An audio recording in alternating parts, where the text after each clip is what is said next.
through precision medicine, right? Like, what are the legal and regulatory challenges? Well, there are a whole lot of them, right? There's a host. There's tort, there's medical practice, there's some products liability, some Affordable Care Act issues thrown in there. But I only have 15 minutes, right? And you don't want me, and I also do not want to just kind of race through all of these at a 15,000-foot overview. So instead, I'm actually going to be focusing on one particular issue, and this is the regulatory approval landscape for precision medicine, right? And I'm going to be focusing on precision therapy, and even more specifically than that, this kind of recent announcement of the existence of N of 1 therapies. That is drugs, new drugs that are created for a single patient, right? I'm going to be speaking about this recent announcement. And as fuzzy as precision medicine as a term may be, like, we kind of bandy this about as to exactly what precision means, I think we would all agree in this room that whatever precision therapy is, if it's an N of 1 drug, that's got to be pretty precise, right? There's like no precision, no clinically relevant precision more accurate than a single patient, right? I can't treat half of a patient, right? All right, so let's talk about this recent announcement about this N of 1 therapy. It was recently announced by Tim Yu's practice at Children's Hospital and at Harvard Medical School about their new therapy that was developed from scratch to treat a single pediatric patient. This patient, you can see her in the picture in the upper right-hand corner, is Mila Mackovic. Mila was diagnosed with a form of Batten's disease, an extremely rare and fatal neurodegenerative disorder. Mila's form of Batten disease arises from poor expression of the protein product of the CLN7 gene. This is a protein that's responsible for intramatrix transport of waste in the peroxisome. You don't make enough CL7, you can't effectively process fatty acid waste, and that eventually becomes neurodegenerative. By the time children are 7, many have become deaf and blind and immobile, and frequently children die between the ages of about 10 until sometime when they are teenagers. Mila, who's from Colorado, was diagnosed with Batten's disease and was referred to Timothy Yu's practice in early 2017 for whole genome sequencing, which is essentially the research group's focus. Whole genome sequencing did not return any common deficiencies of CLN7. But after probing Mila's sequence a little bit further, you realize that there was a chimeric read in intron number 6 of CL07, and this had this kind of consistent 14 base pair gap between the two ends. This led you to believe that there was an SVA retrotransposon insertion into this space. Further, because there had been some previously published work that insertions of this type, that is SVA retrotransposon insertions into non-coding regions, had been known to change the splice pattern of particular genes. So I don't know how many geneticists I have here, but to a certain extent this makes sense. If you have 2 kilobases of DNA that is being inserted into the intron or into a intron of a particular gene that you have, at some point it's pretty likely that you're going to have a stop codon where there wouldn't necessarily be one previously, right?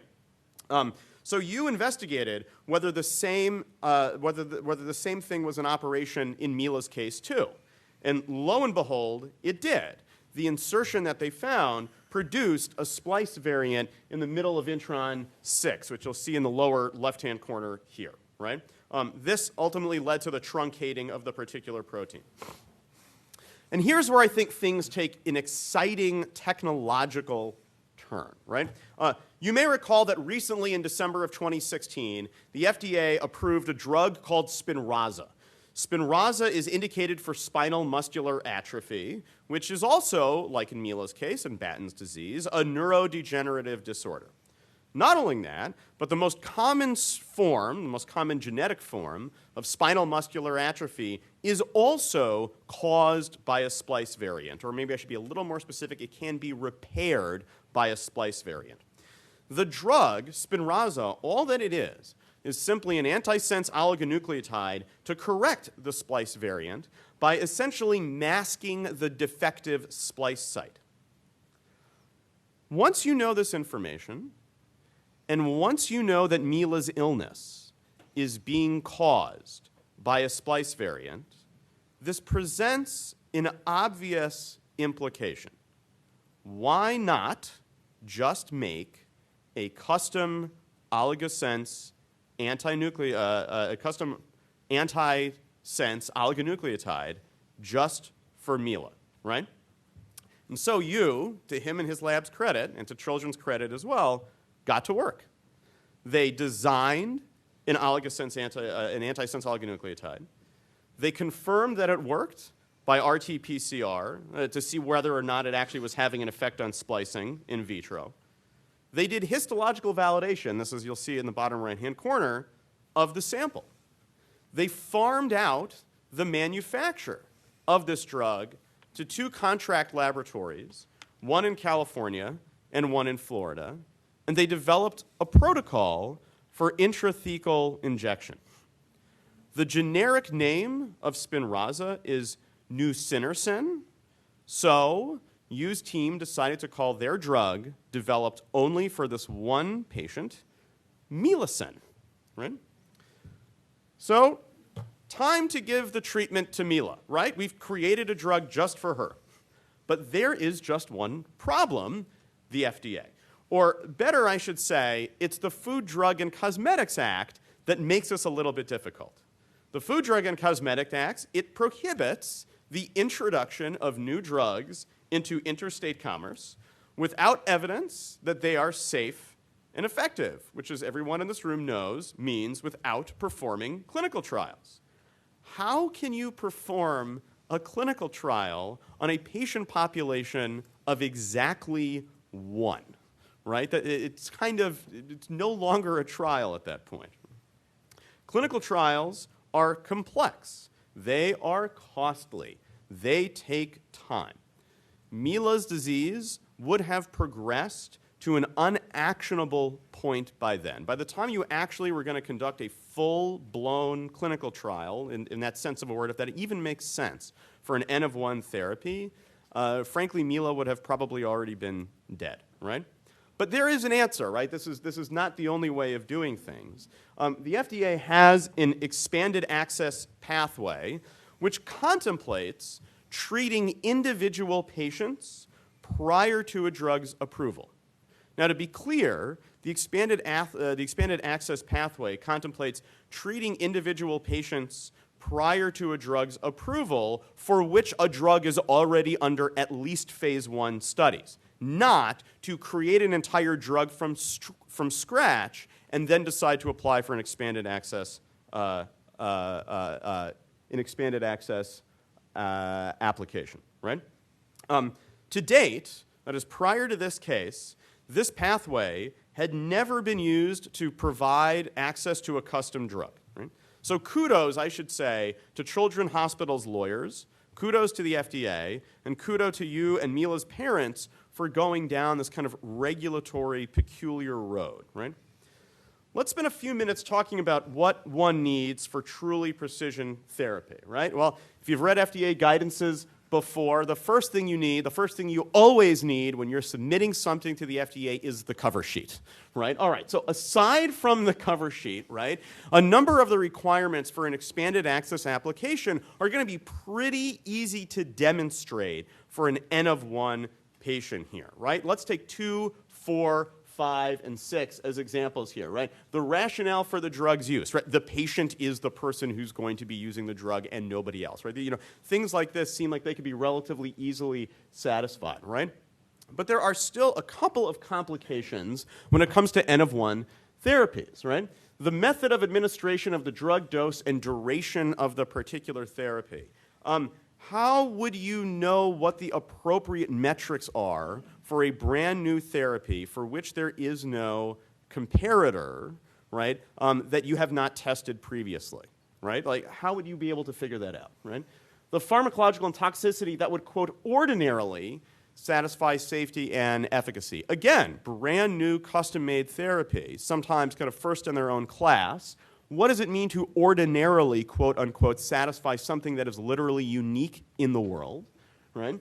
and a description of the procedures that can be used to minimize their risks. Again, this needs to be developed on the fly because, again, this drug is unique in the world. It is specific to only one patient, right?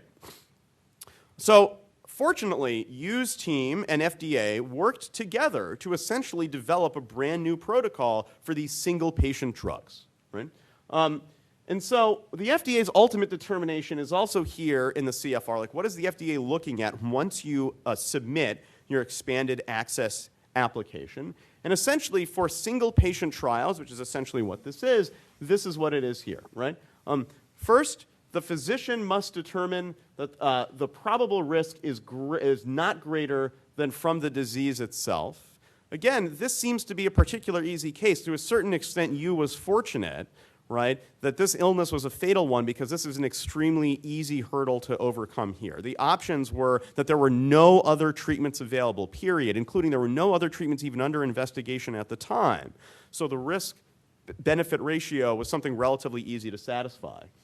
And the FDA must determine that the patient cannot obtain the drug under an IND or kind of any other protocol.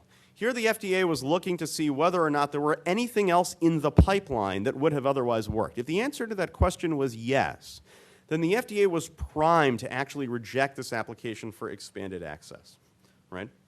On top of that, the expanded access pathway has a couple of safeguards here that become a little bit trickier when contemplating a therapy like this, right? The first safeguard, right, is that it generally is limited to a single course of treatment. In the particular case of antisense oligonucleotides, they are almost, or at least as the way that they are approved today, they are almost always administered chronically. They're almost always a lifetime of treatment. Spinraza, as many of you know, essentially 3 injections per year for the rest of the patient's life. This is essentially the same thing that Mila and Milacen are facing here, right? The second is that you need to actually document what you are doing. Like, I get that it's expanded access to a particular drug, but you need to, pretend is the wrong word. You need to exhaustively document that you are conducting a clinical trial here. So you need to provide a written summary of everything that is being done to FDA. Third, the FDA requires you to monitor the patient continuously. And again, for an N of 1 chronic drug, monitoring means essentially a lifetime of clinical care. This is obviously very costly, and I'll talk about this in a moment, right? And last, if a significant number of single individual patients are continuing to do this, then you've got to submit an IND, right? This is no longer expanded access at this point. You got to think of that the thing that you are doing is actually trying to develop, quote unquote, a new drug. And to use credit, they also submitted an IND, even though they didn't necessarily have to, according to FDA's own protocol. They submitted an IND for this particular drug.